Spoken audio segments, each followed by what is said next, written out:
Bonjour tout le monde. Bon bah écoutez, là je vous fais une petite vidéo simplement sur le chauffage Autotherm 2D, hein. Donc c'est un 2 kW qui pour cette capacité, enfin ce volume à chauffer est largement suffisant. Je vous fais voir ça, allez. Donc là on a la commande ici sur le côté, on appuie sur le bouton qui se trouve là, ça nous permet de voir un peu la température.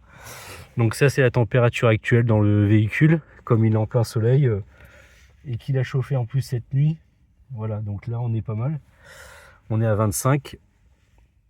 Et puis ensuite avec la molette on va venir chercher, attendez je la refais, voilà, on va venir appuyer dessus pour aller chercher les différentes fonctions, ventilation, les paramètres si vous voulez. La minuterie, ça veut dire que c'est la programmation. Donc moi de base je l'ai réglé pour de l'hebdomadaire, enfin du quotidien plutôt, pour un chauffage qui commence à je sais pas si on va arriver à voir 18h jusqu'à 6h du matin. C'est à peu près 6 heures de programmation au maximum, enfin 10 heures de programmation au maximum. Voilà, donc ça commence à 18h10 pour 10 heures de programmation.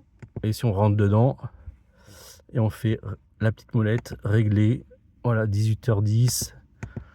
Le temps c'est 710, ouais, 720 minutes au grand maximum.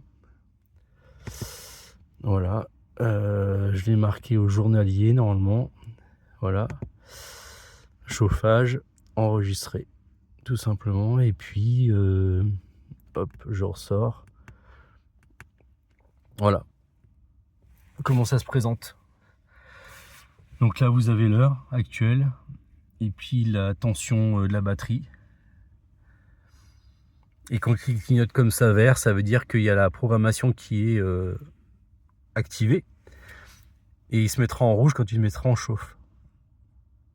Et comme il est en position extérieure, il est sous le camion. Je vous montre ça. Hop. Donc là vous avez la bouche qui est orientable, hein. Donc là moi je la mets comme ça parce que je ne veux pas chauffer le meuble.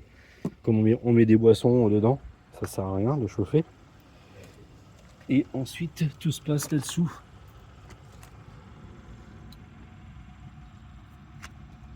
Voilà comment ça se présente. Là la gaine elle vient prendre de l'air dans la partie cockpit.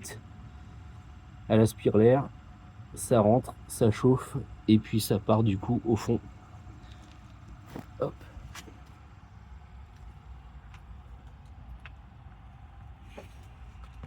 Là j'ai fait le fameux sabot de protection exprès pour si on vient frotter, alors ça va pas le protéger contre un gros choc, hein, on est bien d'accord, mais au moins si ça frotte légèrement, on vient pas endommager la gaine, hein, ça vient juste frotter sur la cornière et ça résiste, il n'y a pas de souci. Il faut pas forcer, après il faut pas insister. Si vous entendez un bruit, il faut pas forcer, il faut faire marche arrière et puis sortir de là, et ça permet de préserver la gaine tout simplement de ventilation.